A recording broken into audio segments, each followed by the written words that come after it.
Hello everyone, and thank you so much for tuning in to ChasingCinema.com's official YouTube channel.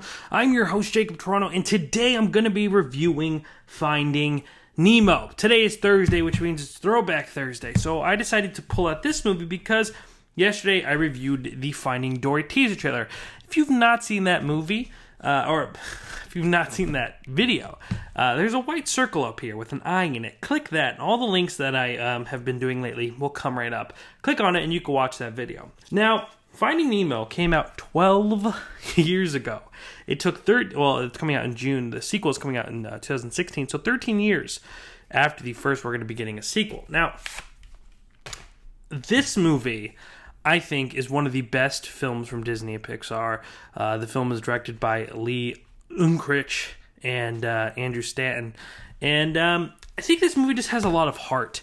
You know, Disney and Pixar kind of came with this idea of fun for the whole family. And when most people think of that, they think of cartoons and they think of things that are for kids. Maybe not so much adults. But Disney and Pixar really changed that.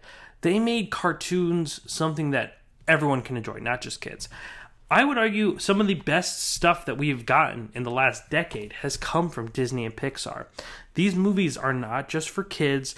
They are well-told, rich, beautiful-looking stories, and with great, memorable characters that are absolutely a joy to see on screen. You don't remember, this movie follows Marlin, a clownfish who is on the search to find his son, Nemo, who goes missing one day. Played by Alexander Gould, who will unfortunately be replaced in Finding Dory because after 13 years, he's gotten too old to do the voice anymore. But as Marlin is on this journey, he finds Dory, voiced by Ellen DeGeneres, to find his young son.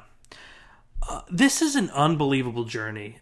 We meet characters so funny and interesting and entertaining that they are still referenced and talked about today. That's no surprise from Disney because they've been doing that for many years. It's filled with meaning and purpose, and it is absolutely fun. It's a wonderful film.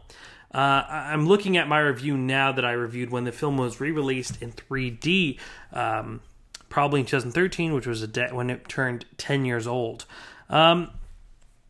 It's about love and friendship as well as acceptance and risk. The film is filled with positive messages that is smart enough for adults, but easy enough for kids to understand.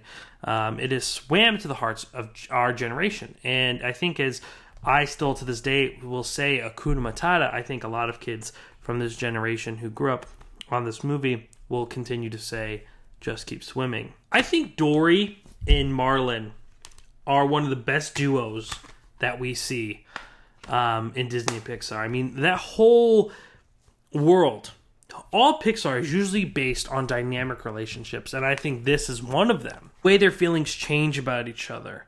In the beginning, Marlin can't stand to be around her, but at the end, he is willing to do almost whatever it takes to save her.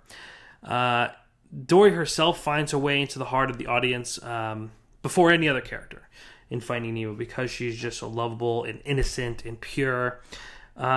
She's a total stranger who will do whatever she can to help this man who's kind of a jerk to her. There's so many great moments that make this movie really special to me. The movie mixes emotions, including sadness and fear, as well as comedy. And I don't think many movies can do that as well as Disney and Pixar can. They are so good at balancing emotions. And I think that's what makes this movie, amongst all their other movies, really, really good. One of my favorite parts is when Marlin and Dory are hanging on the tongue of a whale. And Dory is telling Marlin to let go.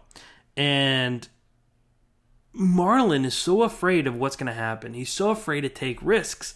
I mean, that's part of why Nemo left in the first place, is because his dad is so overprotective. He is so afraid to take this risk. Ever since he lost his wife. I mean, he feels that it's okay to live life risk-free. Yeah, exactly, risk-free. And Dory is trying to teach him to rebel. Though she doesn't know what's going to happen when she lets go of this whale's tongue, she argues that it's time to let go. Obviously being a metaphor for much more than just letting go of this tongue. And in that moment, Marlin accepts that risk and realizes sometimes it's worth making those risks. Marlin is, of course, probably the most intriguing character out of the movie, though. he shows the most humane characteristics. Maybe on a much more large scale, because most parents or adults will connect to him. He changes throughout the picture, which is, great. Characters that are robust and they change, and there's arcs, and we see all these characteristics. I mean, that's what makes characters in films so interesting. And the fact that Disney has been able to create, not even use a real fish, and just give him these characteristics makes them so strong. The humor and the mesmerizing design and the memorable adventure really makes Finding Nemo a classic. I just find it so heartwarming and a very emotional movie. I mean, this is a movie that you could put in, laugh, and then even cry at. I mean, like I said, that scene with the whale always stands out in my head, as well as the Bruce, who admits that fish are friends, not food.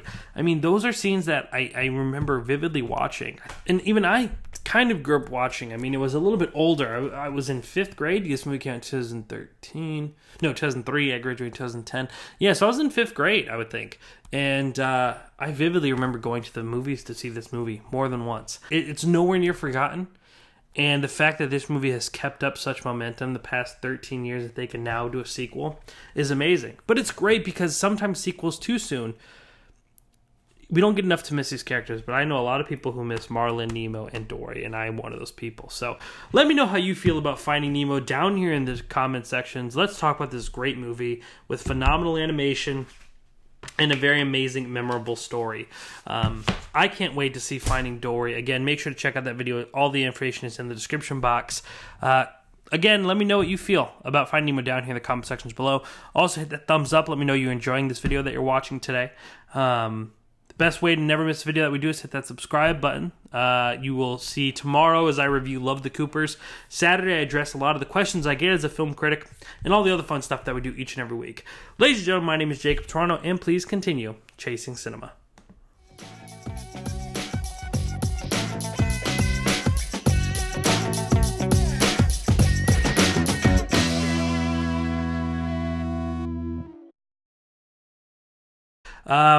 It's filled with positive messages, smart enough for kids and easy enough for, or smart enough for adults, and